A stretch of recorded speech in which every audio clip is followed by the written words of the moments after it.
ujung jari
undang saengga praja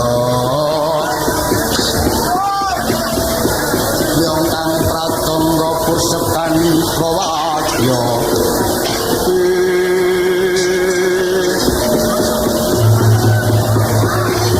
warnanipun rata pusaka Indrawati winangun pagedhongan rata manik ainengga-rengga sarwa sesotya dandananing rata dadi sawening wesi nang kabeh sarwa rajaning wesi wesi purusane wesi mangangkan wesi mangambal wesi balitung rodaning krita dadi sawening kayu nanging kayu cendana murni manulamun iki karo lumampah ngambar gandanya arum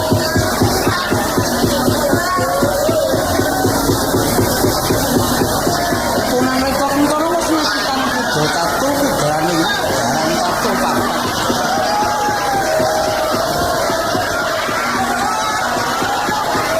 terus kabarek daran papat kang lesa bawiren kuning putih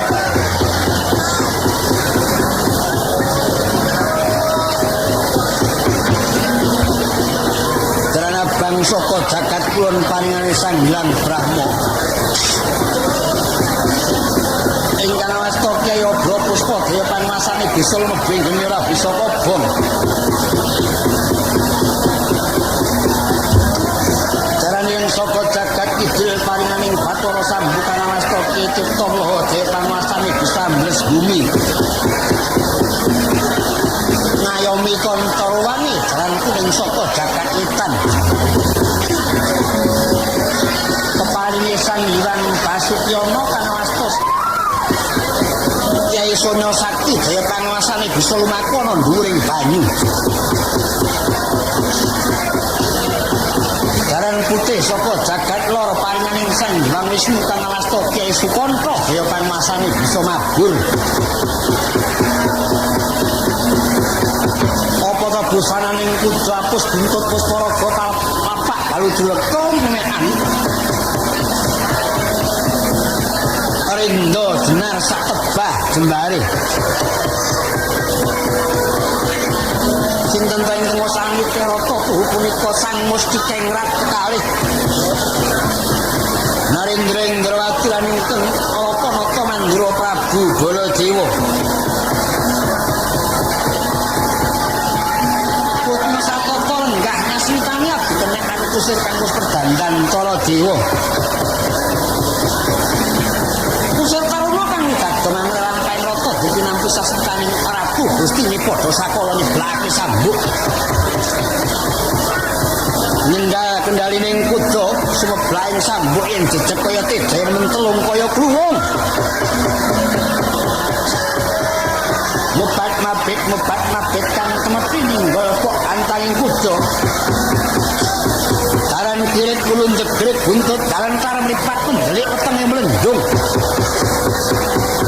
jedak pantala gemebruk swaraning jedel ngayuh mantoreksa kaya daru lampah kang rata kuntana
mandek dhisik to mandek dhisik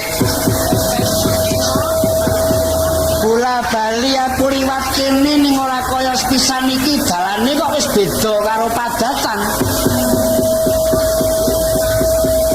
Yen 10 tahun kepungkur wiwit Karangkates tekan metro kuwi jalane ancur saiki wis dadi becik.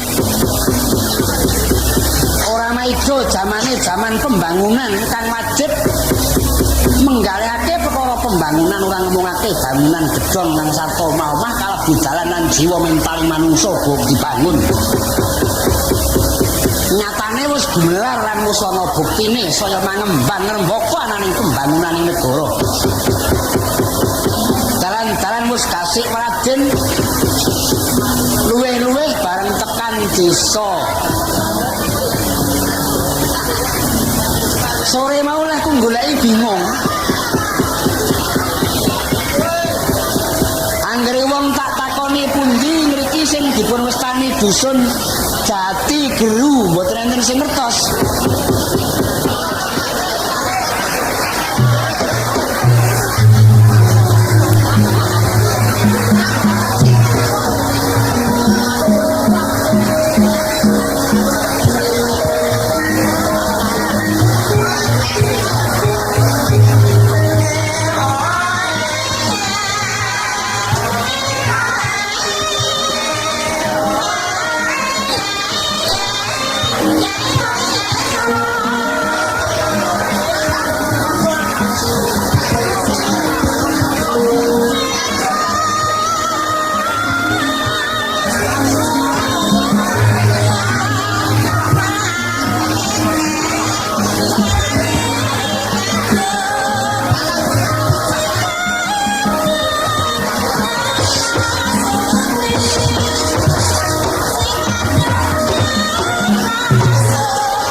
gede bawane.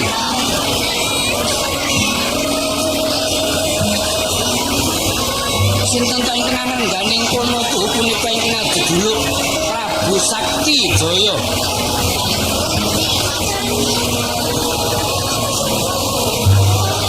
Ingkang jejuluk Prabu Sakti Jaya.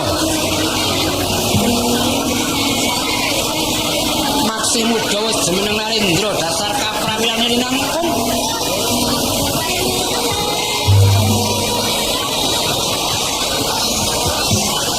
Cinandrawarane sang nata dedeg segeng pamulu jenan.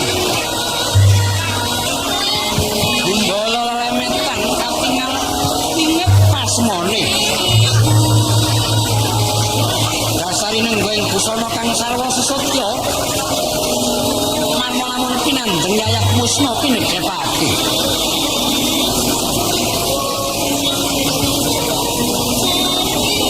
Sinten ingkang kaparing ayun punika ingkang abdi apangkat Bupati Awasta Tumenggung Lambangkara.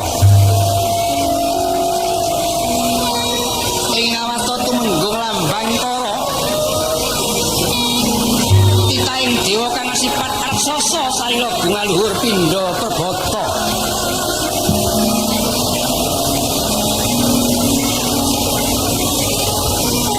Kulitan abang kaya tembaga kumentrang lamun jinawil. Rikma gimbal denudal modal madul tumpang pundak kanan kiring. Netra kaya Baskara Krana kaya candring baita tutuk menga kaya bawa demingis gumilap kaya parang turi.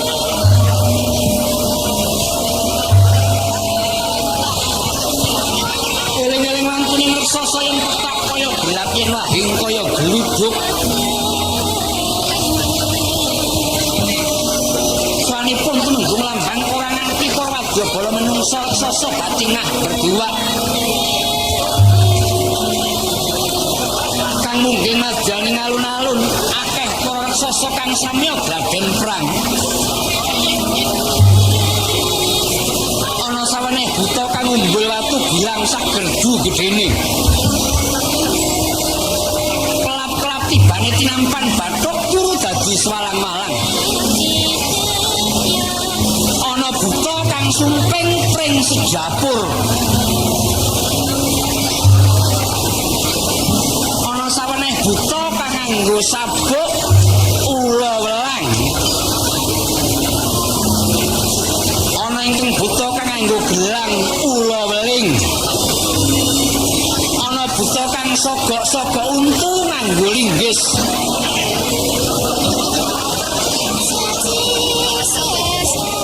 Pating bareng swarane.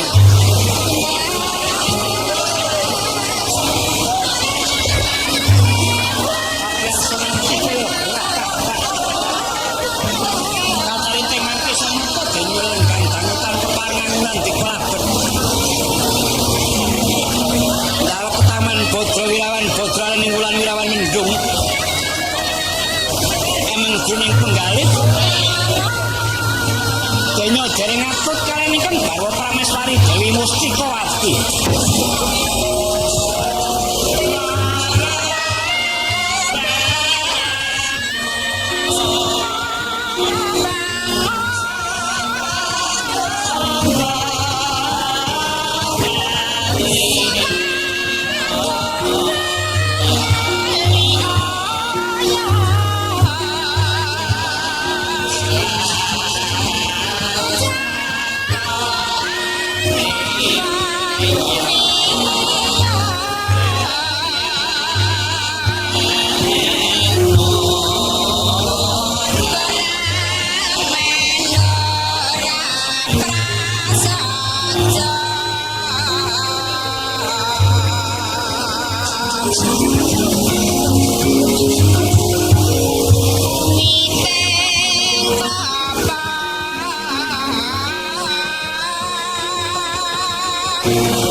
yen kandulsa mengku sanjah utama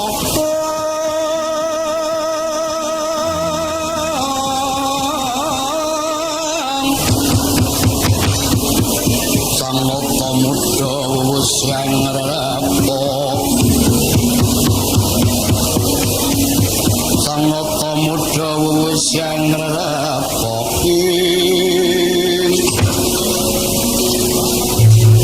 tumenggung lambang kala Allah wonten pangandika ingkang adhawuh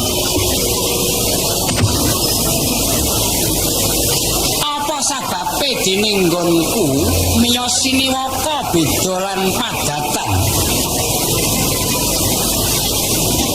kaget laos sing manak ingkang adipun lambang kala dene paduka ingkang sinuwun miyos siniwaka ketingal tetenging pepolatan sajak sawek anandang sungkawa menapa ta sungkawaning penggalih menawi kenging winedaring kathah tumunten kababarana ingkang sejati ing adipun lambang para nedya nganglungaken jangga nilingaken karna kawula mara gage saiki etung-etungen lumahing bumi kureping langit apa genep loro narendra kang kayaku siji negaraku gedhe loro jajaku jembar kaping telu aku isih nang dasar dadi ratu rupaku bagus nanging apa sebabe ditampik karo bojoku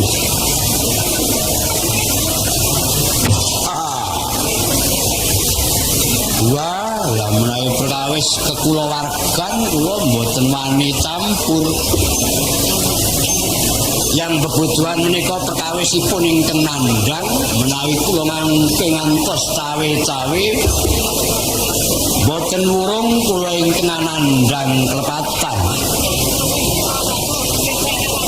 dene paduka paring dawuh dereng atut kalian ingkang garwa Dewi Mustikawati menika menapa sampun wonten glakat miwah tandha yektosipun kowe tak kandhani lambang kala kira-kira nggonku dadi manten kalawan Gustimu Dewi Mustikawati kuwi seprene wis 2 taun nanging durung atut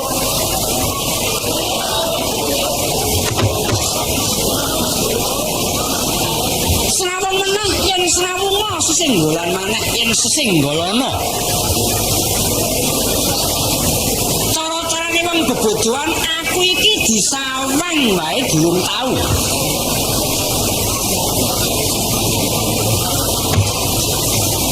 lha menapa sebabipun kok mboten pados putri sanesipun kemawon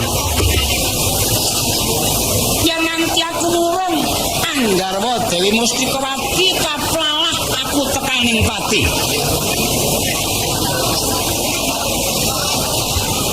bareng tak pentok kang sarta tak takoni apa to sababe dene Gustimu Prameswari Mustikawati durung gelem neladi marang aku jalaran dheweke duwe pengidam-idam ingkang suprana nganti sprene durung tau lakon pamenipun idam-idaman babagan napa lambang kala wonten dawuh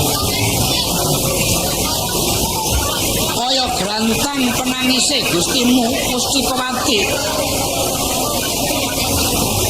gelem atut lan gelem langgeng tak pek bojo nanging yen aku bisa mujudake recane para satriya Pandhawa yen aku bisa mujudake arta kang dumadi saka satriya Pandhawa mongko biyen kowe tau tak kon gawe akhir taning Pandhawa cacahe 5 merga tak takon ning nggonmu gawe reca wis rampung apa durung? Pangestu paduka sampun rampung namung kantun nyuwanaken ing ngersa paduka ingkang sinuwun. Bagus. Yen ngono aja wedi kangelan dina iki reca 5 cacahe mau gawan mrene. Lan garwaku Dewi Mustikawati bakal tak timbali supaya nyumurupi anane reca kang tok gawe iki mau. Prastawa timbalan paduka kiyana kula madal pasilian bekta mbaka setunggal wontenipun reca kawula nokno.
Mustikawati kula wonten dawuh sinuwun.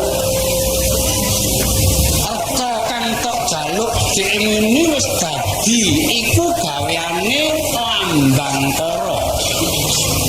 Mara gage sawangen mantakokno siji-sijine kuwi retane sapa? Nggih mboten langkung dhateng punika sinuwun.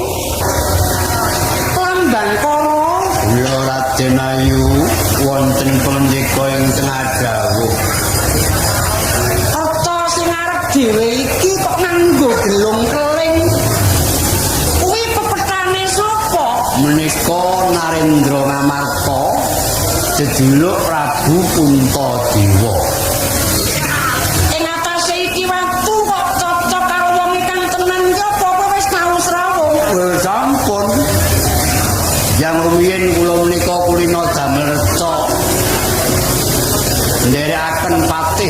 Dinta kula menika patihipun patih Kalandari nami kula Lambang Kara. Terus kalian nami Puntadewa menika sampun srawung dangu. Mila saring kula damel resa inggih jebles mboten geseh sak rambut.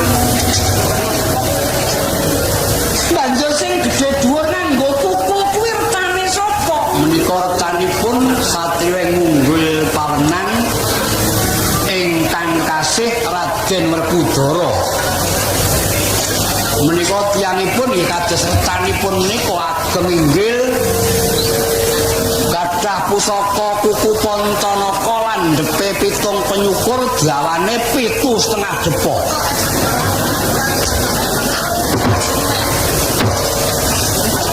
Raden Werkudara menika mboten ate melampah menawi melampah melumpat. Raden Werkudara menika menawi melumpat sak lumpatan dipun lampahi tiyang melampah kawan dasa dinten mboten dumugi. Banjur ana reca kok bagus iki retane sapa Lambang Kara. Wis to kowe aja ngalem reca ning kowe ngalem aku wae. Kuwi watu. Jenenge menika bagus lan ngaji nuwun. Nadyan bagusa kae kuwi watu. Menawi dangu ingkang bagus piyambak kula.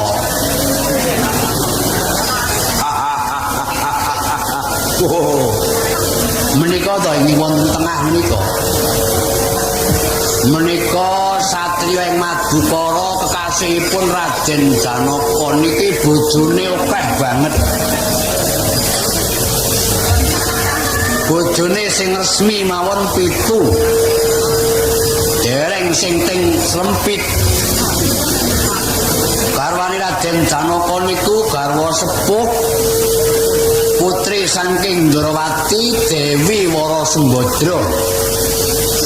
Garwa angka kalih putri saking Pancala Dewi Wara Srikandi. Dewi angka bojo angka 3 putri saking Widara Kandang Niken Larasati.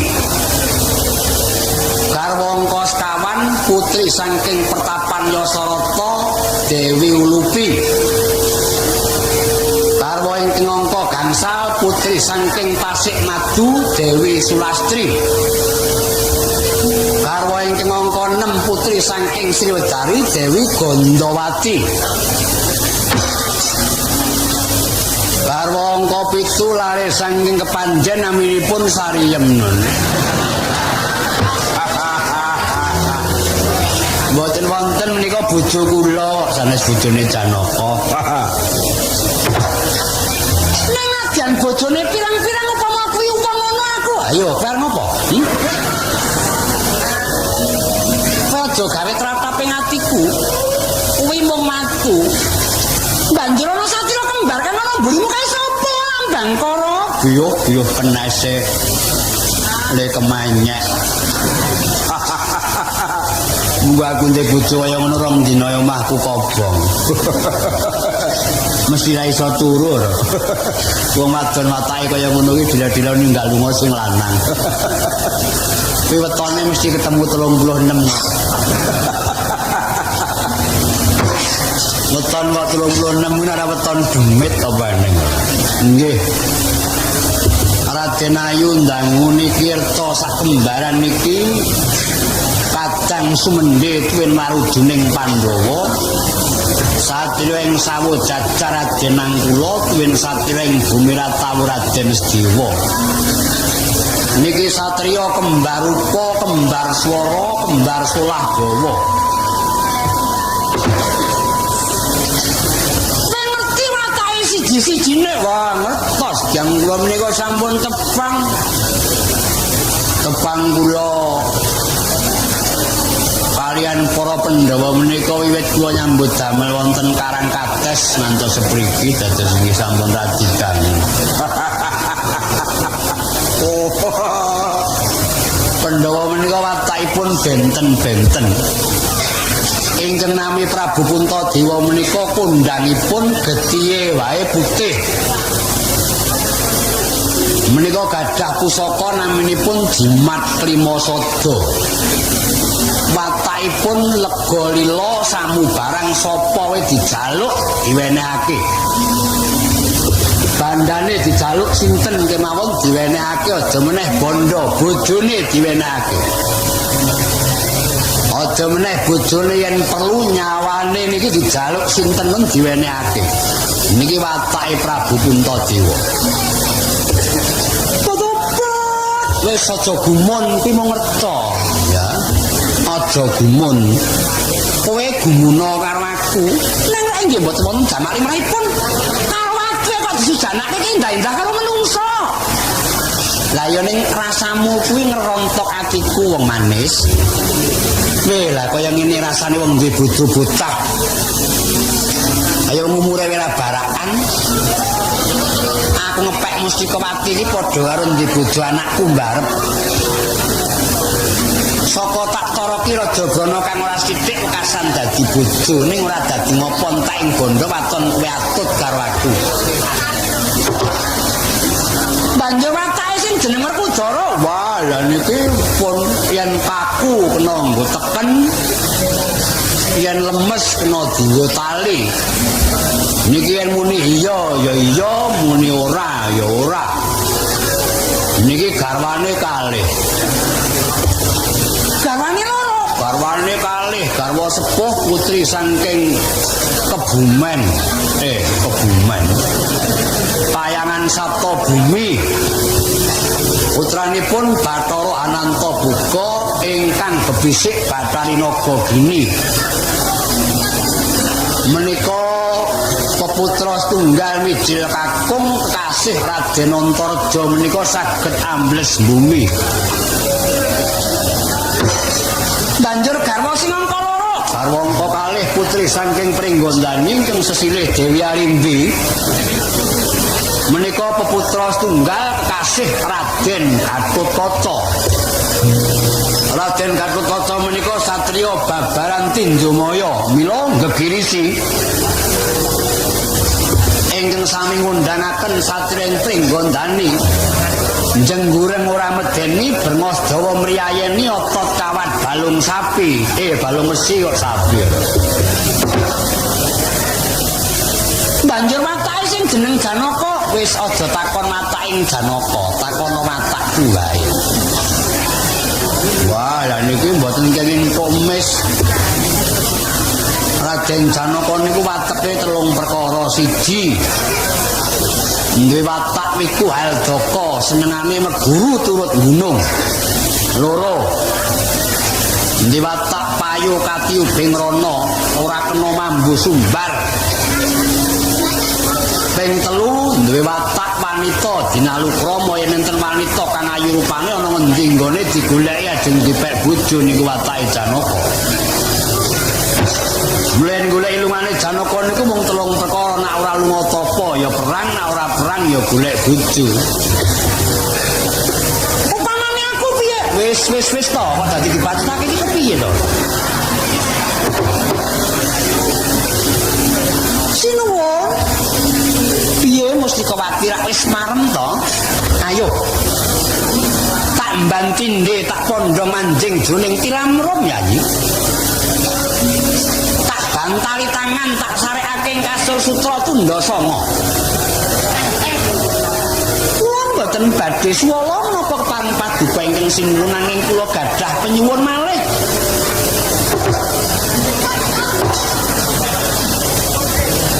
Kowe duwe penyuwun apa? Kula gadah penyuwun malih. Mboten ketang tetes kula kepengin getih Prabu Puntadewa. Jalaran kondanging jagat Prabu Puntadewa menika tiyang ingkang getihipun putih. Menawi kelampahan kula nggadahi getih putih kula nggih siram jamas. Kajawi negari paduka badhe tentrem kula badhe atut salami-laminipun.